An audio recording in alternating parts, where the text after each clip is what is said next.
And we have been watching the funeral, the celebration of life of former Vice President Dick Cheney, with a number of speakers eulogizing him, including his former boss of 2 terms, 8 years, George W. Bush, who was characteristically poignant but also funny. And the thing that's really striking was how much less we heard about his huge resume and how much more we heard, Pamela, about him as a person, him as a family man, him as a grandfather, his grandchildren. The way that they spoke about him was, you know, listening to it, it was the kind of speech that you would imagine somebody without the title vice president being described by their grandchildren. That was really the through line. And when the grandkids were speaking, we were all looking at each other so touched, right? Especially when Richard, one of the grandkids, talked about how he didn't need to say anything, Dick Cheney, that the way he just looked at him and that little smile made him feel so loved all the time. And all 3 grandkids, you could really feel the love they had for their granddad and what a loss this is for them. And I think that is such a good point, Dana. He has had this incredible resume, but it was really about his love for family that was the through line for this ceremony. But what was your takeaway? It was a national commemoration of a man whose service to this country spanned 6 presidencies.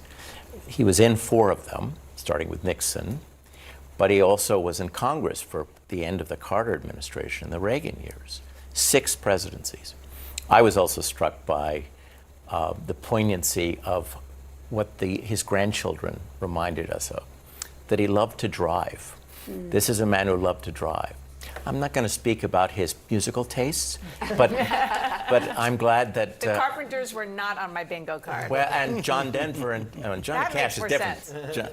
But so this, I think, for many of us watching this was a reminder that a generation of Americans had to contend with the consequences of World War II. That's how Cheney grew up, the Cold War, and then 9/11.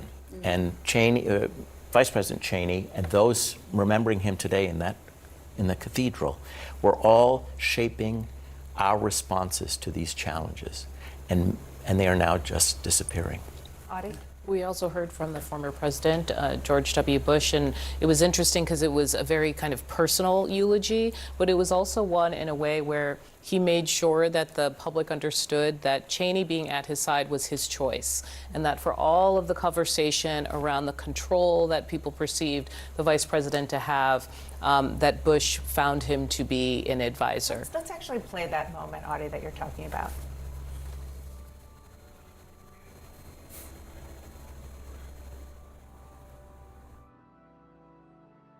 25 years ago, I had a big choice to make, a big job to fill. I want to know all my options, so I enlisted the help of a distinguished former White House Chief of Staff and Secretary of Defense to lead my search for running mate. Dick Cheney and I went through the files name by name. We talked over the various qualities I was looking for in a vice president: preparedness, mature judgment, rectitude, and loyalty. Above all, I wanted someone with the ability to step into the presidency without getting distracted by the ambition to seek it. After weeks of these meetings, I began to have a thought I could not shake. I realized the best choice for the vice president was the man sitting right in front of me.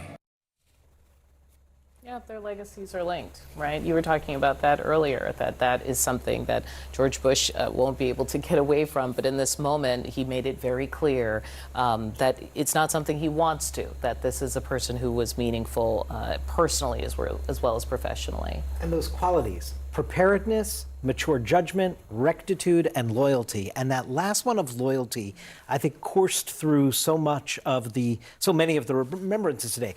Pete Williams talked about loyalty as a staffer at the Pentagon, where his boss, the defense secretary, didn't throw him under the bus, or when he was outed publicly, that his boss, loyal to his staffer, was calling to check in on him and buck him up. Loyalty, obviously, you heard from President Bush, their loyalty to his family, which we heard in Liz Cheney's remarks as well, and loyalty to the country, which was, clear in everybody's remarks. So to me, that was sort of the through line.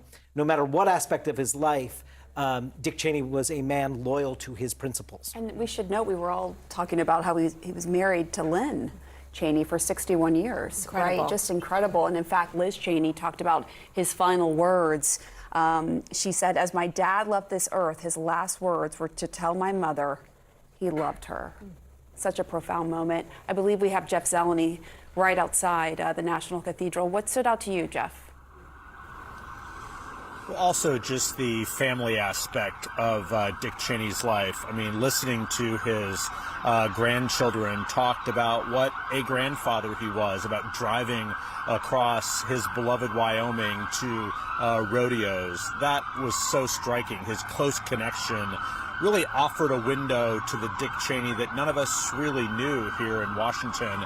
But you could see it. I was in Wyoming with him over the years, and you could see the joy that sort of came to him when he was there. But I think hearing the grandchildren talk about that was certainly striking, as well as this entire ceremony for 2 hours. President Donald Trump's name, of course, was not spoken aloud inside the cathedral. I would assume it was under the breath, perhaps, of some side conversations, but he did still hang over the service in some ways. I mean, for all the talk about this being a bygone bipartisan era, there were still so many lessons in the eulogies, both from President Bush. He said that Dick Cheney was a thinker, not a talker, like many people are in this business. But also hearing Liz Cheney saying that it was someone who put the country ahead of party, I think certainly so striking as we are watching now. The